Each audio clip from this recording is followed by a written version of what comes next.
తెలంగాణలో నేటి నుంచి 10వ తరగతి పరీక్షలు. ఈ పరీక్షలు ఉదయం 9:30 గంటల నుంచి మధ్యాహ్నం 12:30 గంటల వరకు నిర్వహించనున్నారు. రాష్ట్ర వ్యాప్తంగా 2650 పరీక్షా కేంద్రాలను అధికారులు సిద్ధం చేశారు. ఈ సంవత్సరం 10th పరీక్షలకు మొత్తం 5,09,403 విద్యార్థులు హాజరు కానున్నారు. ఈసారి 10th పరీక్షల్లో ఒక కీలకమైన మార్పు చేపట్టారు. విద్యార్థులకు తొలిసారిగా 24 పేజీల బుక్లెట్ అందించనున్నారు.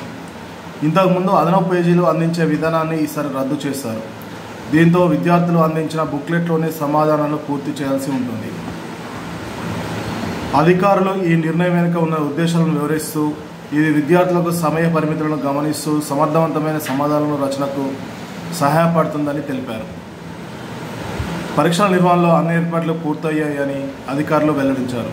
ప్రశ్నపత్రాల భద్రతను కట్టుదిట్టంగా నిర్వహించేందుకు ప్రత్యేక జాగ్రత్తలు తీసుకున్నారు. పరీక్షా కేంద్రాల్లో పకడ్బందీ ఏర్పాట్లు చేసుకొని పరీక్షలు నిష్పక్షపాతంగా జరిగేలా చర్యలు తీసుకున్నట్లు అధికార వర్గాలు వెల్లడించాయి.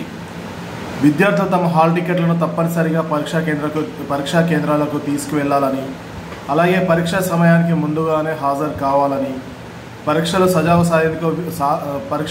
సజావుగా సాగేందుకు విద్యార్థులు, తల్లిదండ్రులు, ఉపాధ్యాయులు సహకరించాలని విద్యాశాఖ కోరింది. సో ఇవాళ నుంచి తెలంగాణలో 10th క్లాస్ ఎగ్జామ్ స్టార్ట్ అయినాయి. ఉదయం 9:30 నుంచి మధ్యాహ్నం 12:30 వరకు పరీక్షా సమయం. రాష్ట్ర వ్యాప్తంగా 2650 పరీక్షా కేంద్రాలను నిర్వహిస్తున్నారు. తెలంగాణ వ్యాప్తంగా 10th ఎగ్జామ్స్ రాస్తున్న విద్యార్థుల సంఖ్య 5,09,403 విద్యార్థులు రాస్తున్నారు. అయితే ఎప్పటిలా కాకుండా ఈసారి బుక్లెట్ విధానాన్ని ప్రవేశపెడుతున్నారు. ఇదివరకు అడిషనల్ పేపర్స్ తీసుకొని విద్యార్థులు ఎగ్జామ్ రాసేవాళ్ళు, కానీ ఇప్పుడు కంప్లీట్గా ఒక బుక్లెట్ రూపంలో విద్యార్థులకు ఇస్తున్నారు.